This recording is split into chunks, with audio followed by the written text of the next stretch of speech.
Alors on se retrouve pour une nouvelle vidéo de littérature et cette fois ça va encore parler d'Amélie Nothomb avec Ni d'Ève ni d'Adam. Alors ça je vous ai déjà parlé d'Amélie Nothomb et du fait que j'adorais en fait cette autrice et comme c'est un roman à la première personne, ça fait aussi partie de mes livres préférés en fait. Et donc voilà, je tiens à le dire, j'ai beaucoup aimé ce livre.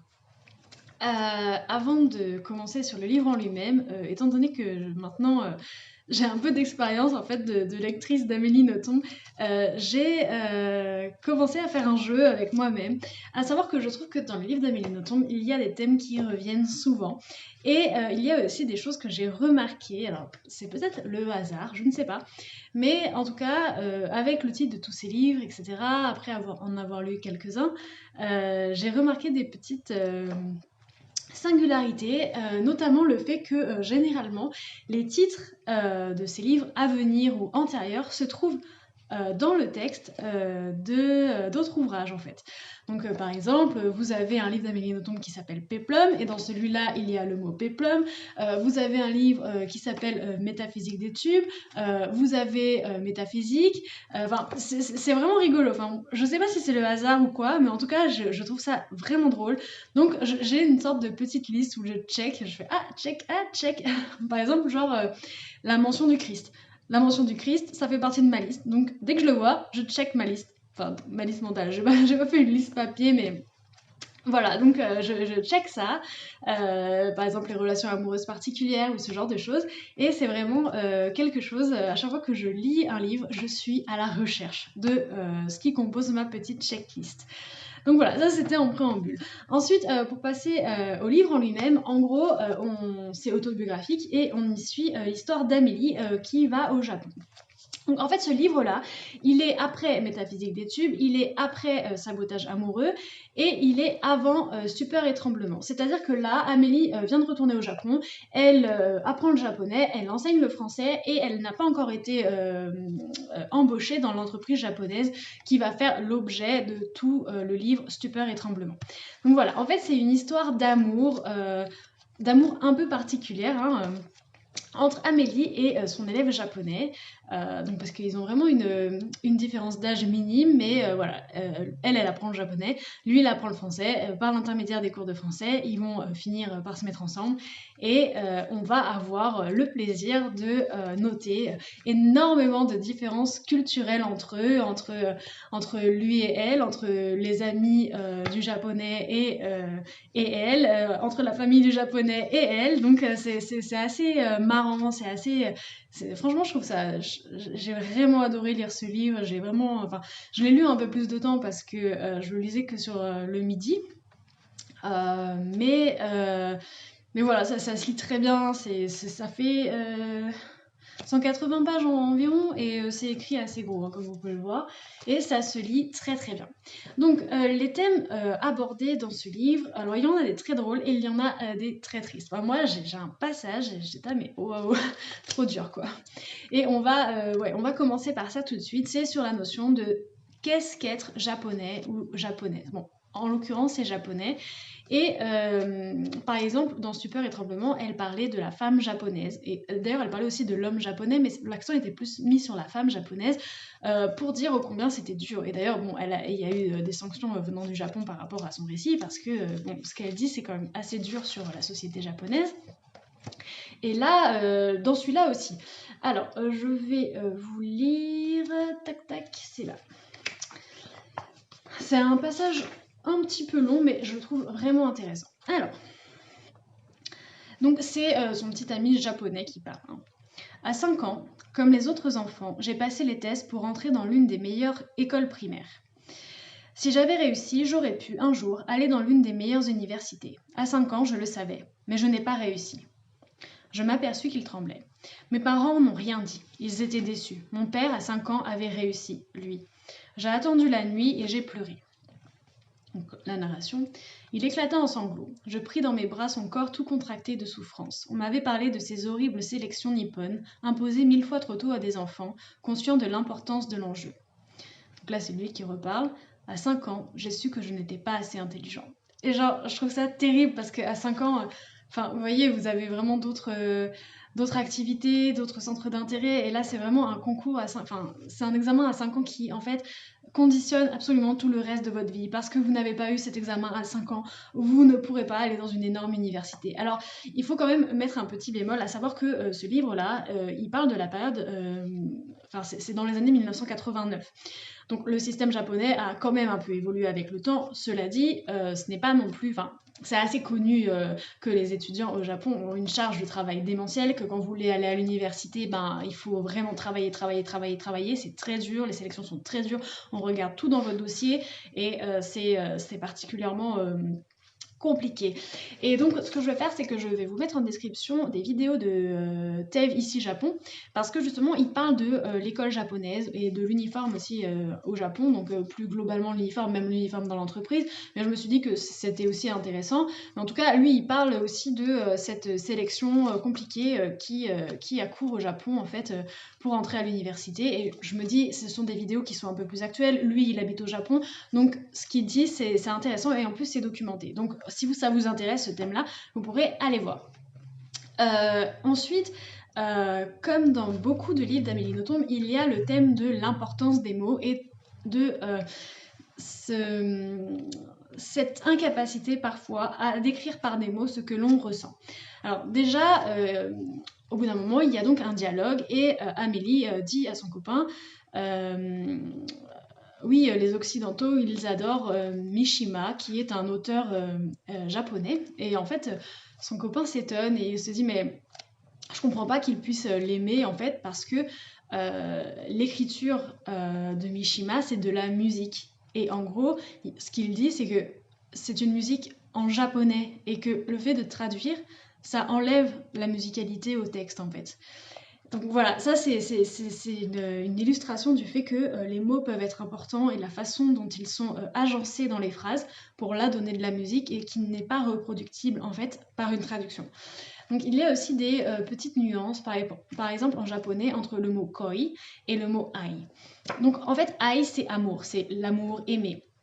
Et koi, c'est avoir le goût de. Et en fait, le copain d'Amélie, lui, il l'aime, et elle a juste koi. Ça veut dire qu'elle a le goût de lui. Enfin, c'est vraiment... En fait, elle aime être avec lui, elle aime être en sa compagnie, elle adore parler avec lui, mais en fait, elle ne l'aime pas. Et en fait, Amélie, pour elle, son mode d'amour, c'est vraiment on ne peut aimer que les gens que l'on ne supporte pas en fait.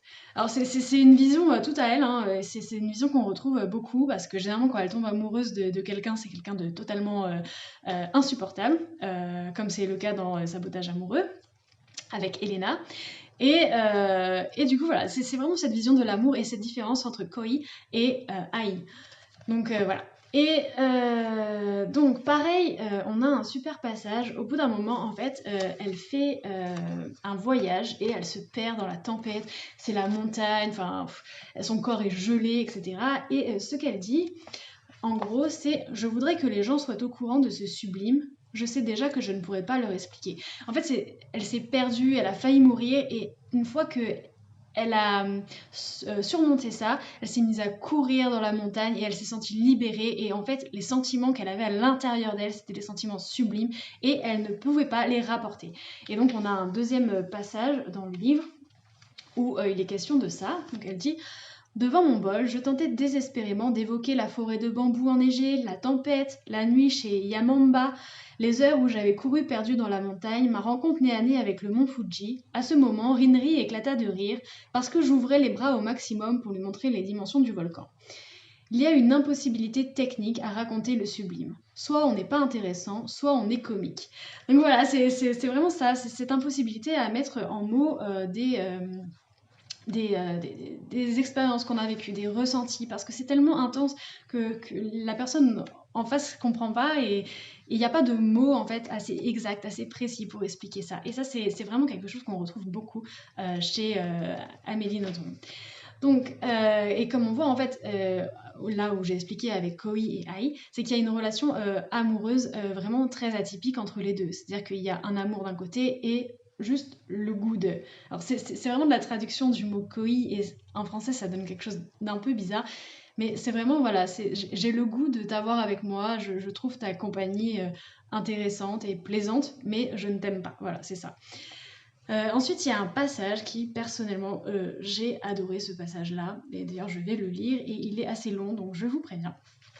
En gros, au bout d'un moment, Rinri et Amélie vont gravir le mont Fuji.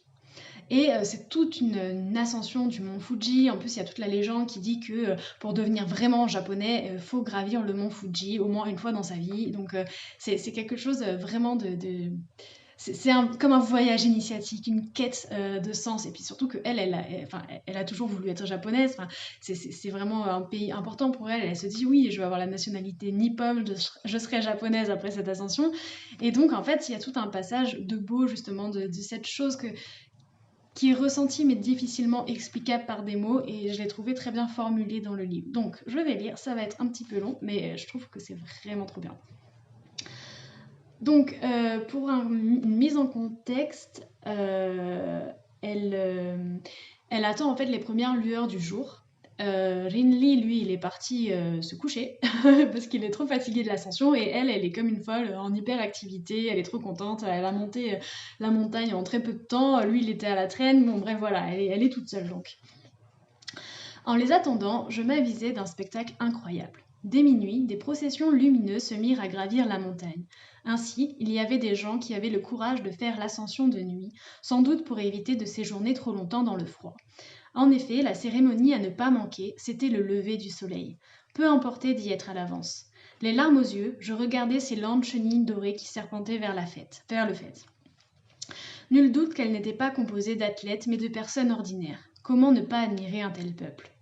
Vers 4 heures du matin, tandis que les premiers marcheurs nocturnes arrivaient, des filaments de lumière apparurent dans le ciel. J'allais secouer Rinri, qui grogna qu'il était déjà japonais et qu'il me donnait rendez-vous à la voiture en fin de journée.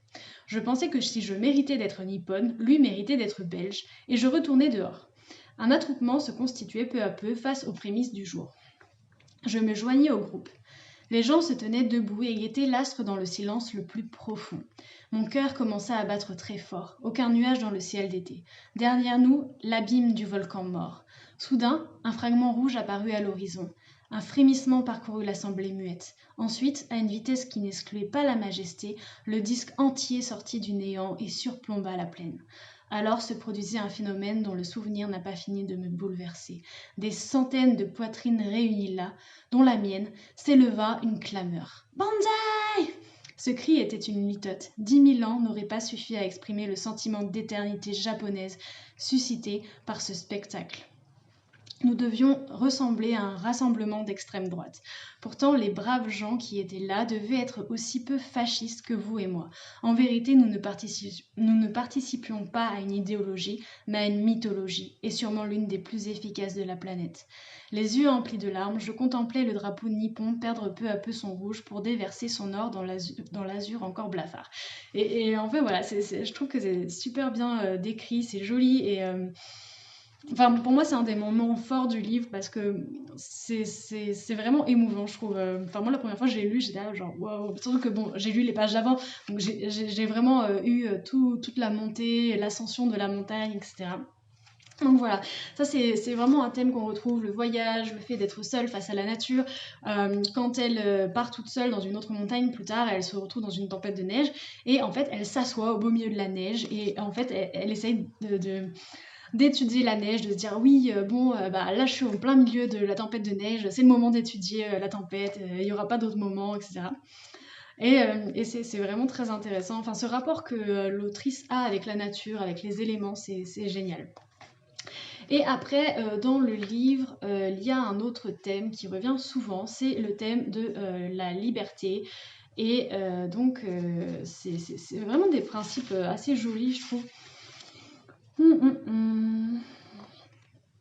Alors, donc en fait, elle retrouve son chemin de la montagne et elle se met à courir. Et elle dit « L'espace libère de tout. Il n'est aucun tourment qui ne résiste à l'éparpillement de soi-même dans l'univers. Le monde serait-il si grand pour rien ? La langue dit juste, déguerpir, c'est se sauver. Si tu meurs, pars. Si tu souffres, bouge. Il n'y a pas d'autre loi que le mouvement. » Et en fait, cette fuite-là, elle est présente tout au long du livre et même à la fin, parce qu'à la fin, elle finit fiancée avec Rinri et elle n'a pas envie de se marier. Donc, en fait, ce qu'elle fait, c'est qu'elle quitte le Japon. Elle prend un billet, un aller simple, pour la Belgique, et elle part. Et voilà, c'est vraiment la fuite. Et elle se sent mal, en fait, de fuir sans rien dire, de ne pas lui dire qu'elle reviendra jamais.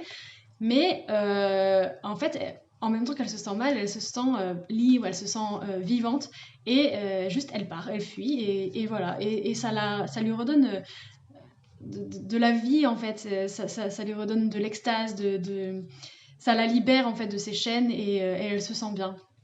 Et j'ai trouvé ça vraiment, vraiment bien. Donc ça, la liberté, voilà. Il y a beaucoup d'autres thèmes. Alors je sais pas. Il y a des choses que je trouve drôles. Par exemple, dans le livre, on apprend que au Japon, il y a un métier qui est conversationneur. En fait, ce sont des gens qui sont invités pendant les dîners à parler à la place des invités. Les invités mangent et se taisent, et le conversationneur, il fait oui, alors monsieur machin de la société truc dirait sans doute à monsieur bidule que nanani nanana, monsieur bidule répondrait que tatati tata, et c'est vraiment comme ça, c'est-à-dire que la personne, elle fait vraiment la conversation à la place des invités, comme si elle parlait en leur nom, les autres ils sont juste en train de manger, et j'ai trouvé ça hyper curieux, enfin c'est trop drôle, je trouve, dans le livre, ça. Et après, il y a aussi d'autres, enfin des principes un peu comme le principe de la fuite. Il y a, par exemple, Amélie, elle livre un peu ce qu'elle pense de la rupture, et moi je trouve que c'est assez pertinent. Euh, donc en fait, elle repart en Belgique, et Rinri il l'appelle régulièrement, et au bout d'un moment, au fil du temps, les appels s'espacent. Et en fait, elle dit que c'est une bonne chose qu'il lui ait épargné la rupture. Et elle dit: dire à quelqu'un que c'est terminé, c'est laid et faux. Ce n'est jamais terminé. Même quand on ne pense plus à quelqu'un, comment douter de sa présence en soi? Un être qui a compté compte toujours. Et en fait, ce qu'elle veut dire par là, c'est que la personne, elle a compté pour vous. Vous avez vécu des moments avec cette personne. Et en fait, cette personne, même si maintenant vous ne l'aimez plus, vous êtes en colère avec elle, bah, cette personne vous a changé, peut-être pour toujours. Ça a modifié ce que vous étiez de base. Et donc, le fait de rompre, de dire à quelqu'un c'est fini, en fait, c'est oui, mais non, parce que en fait, il y a toujours une continuité en vous de la relation, que ça vous plaise ou pas. En gros, je pense que c'est un petit peu ça, son point de vue sur la question. Donc voilà, c'est vraiment intéressant. Il y a aussi, enfin moi ça m'a beaucoup intéressée parce que ça parle d'orientation, et ça c'est cool. Et elle dit j'ai 23 ans et je n'ai encore rien trouvé de ce que je cherchais. C'est pour ça que la vie me plaît. Il est bon à 23 ans de ne pas avoir découvert son chemin. Et je trouve que c'est intéressant, parce que c'est vrai qu'on a tendance à dire aux étudiants oui, trouve ta voie, fais ci, fais ça, va par-ci, va par-là. Et en fait, c'est aussi intéressant de ne pas savoir quelle est sa voie, de pouvoir errer, de pouvoir découvrir, de pouvoir se nourrir d'un peu tout ce que l'environnement nous donne. Et donc voilà, enfin, j'adore les livres d'Amélie Nothomb. Je trouve qu'elle a des points de vue sur l'existence qui, un, se rapprochent des miens, et deux, sont assez intéressants dans le sens où ça sort un petit peu de la normalité. Et d'ailleurs, il y a aussi un passage sur la normalité. Je fais plein de citations. Et en gros, Rinri et Amélie sont en train de parler des enfants de quelqu'un, et donc Amélie, elle finit par dire je ne pense pas avoir d'enfants. Et là, il fait ah, pourquoi? Ce n'est pas normal.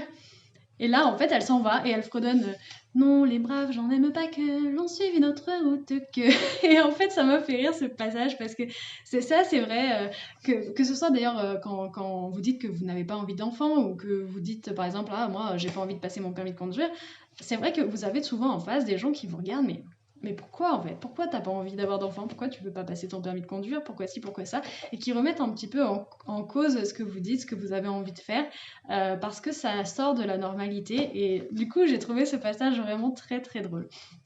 Donc voilà, je pense que j'ai un peu fait le tour. Il y a un autre passage que j'ai trouvé vraiment génial, c'est sur quand Rinri demande à Amélie en mariage, elle lui dit que elle préfère se fiancer, parce que les fiançailles, en fait, c'est avant le mariage, et ça engage, mais sans engager. Et il y a tout un passage dans le livre où elle parle de l'eau et que les fiançailles, c'est un petit peu comme de l'eau, en fait, parmi des rochers. Et les rochers, c'est le mariage en lui-même, les grands principes, etc. Bon, je vais pas le lire parce que c'est... Bon, peut-être, je sais pas. J'adore ce passage, donc peut-être que je vais le lire. Je ne sais pas combien de temps fait cette vidéo, 20 minutes, bon, eh bien, on n'est plus à ça près, hein, j'ai envie de dire. Donc, ce qu'elle dit. Je bénis l'inventeur des fiançailles. La vie est jalonnée d'épreuves solides comme la pierre. Une mécanique des fluides permet d'y circuler quand même. La Bible, ce superbe traité de morale à l'usage des cailloux, des rochers et des menhirs, nous enseigne d'admirables principes pétrifiés. Que ton verbe soit oui, oui, non, non, ce que l'on ajoute vient du malin. Et ceux qui s'y tiennent sont ces êtres inentamables et d'un seul tenant estimés de tous. À l'opposé, il y a des créatures incapables de ces comportements granitiques et qui, pour avancer, ne peuvent que se faufiler, s'infiltrer, contourner. Quand on demande si oui ou non, elles veulent épouser un tel, elles suggèrent des fiançailles, noces liquides. Les patriarches pierreux voient en elles des traîtres ou des menteurs, alors qu'elles sont sincères à la manière de l'eau. Si je suis l'eau, quel sens cela a-t-il de te dire oui, je vais t'épouser? Là serait le mensonge. On ne retient pas l'eau. Oui, je t'irriguerai, je te prodiguerai ma richesse, je te rafraîchirai, j'apaiserai ta soif. Mais que sais-je de ce que sera le cours de mon fleuve? Tu ne te baigneras jamais deux fois dans la même fiancée. Et en fait, c'est ça, c'est genre, elle demande des fiançailles, et je pense que ça rejoint vraiment le côté de la liberté. C'est-à-dire que quand Henry l'a demandé en mariage, elle s'est figée et elle s'est sentie enfermée. Et en fait, elle aime l'amour ou le goût qu'elle a de Henry qu'au travers de sa pleine et entière liberté. Et le mariage, pour elle, ça représente l'enfermement. Donc voilà, c'est plein de petits passages comme ça. Et vraiment, ce livre, ça fait partie de mon top d'Amélie Nothomb parce que, bah voilà, c'est vraiment, j'ai l'impression que c'est vraiment l'autrice qui se livre en parlant à la première personne, en racontant des moments de sa vie. Et en fait, ce que je découvre d'elle, que ce soit vrai ou non, que ce soit... Ça me plaît énormément, en fait. J'ai vraiment pour elle une certaine affection, enfin, si on peut parler comme ça, mais parce que bon, effectivement, je la connais pas, mais j'ai vraiment une affection pour ces romans à la première personne, les romans qui racontent sa vie. Donc voilà, je crois que j'ai assez parlé du livre, que là, voilà, on a dépassé les 20 minutes. J'espère que ça vous aura plu. J'ai beaucoup cité et en fait, parfois, je trouve ça, comment dire, plus juste. Parce que, effectivement, je peux raconter un petit peu ce qu'est le livre, mais il y a des passages, je les trouve trop importants pour être rapportés et parfois je me dis en expliquant je peux peut-être fausser les propos de l'autrice et j'ai vraiment pas envie. Donc voilà, je préfère lire un petit peu, donc j'espère que ça vous aura donné envie de commencer un petit peu à lire Amélie Nothomb, peut-être de continuer, peut-être que si vous n'avez pas apprécié quelques ouvrages d'elle, des ouvrages par exemple qui sont à la troisième personne, peut-être que vous accrocherez mieux avec des ouvrages à la première personne. Donc voilà, je ne sais pas, mais en tout cas, moi je suis totalement conquise. Voilà, bon, bonne journée, bonne fin de semaine, et puis on se retrouve la prochaine fois.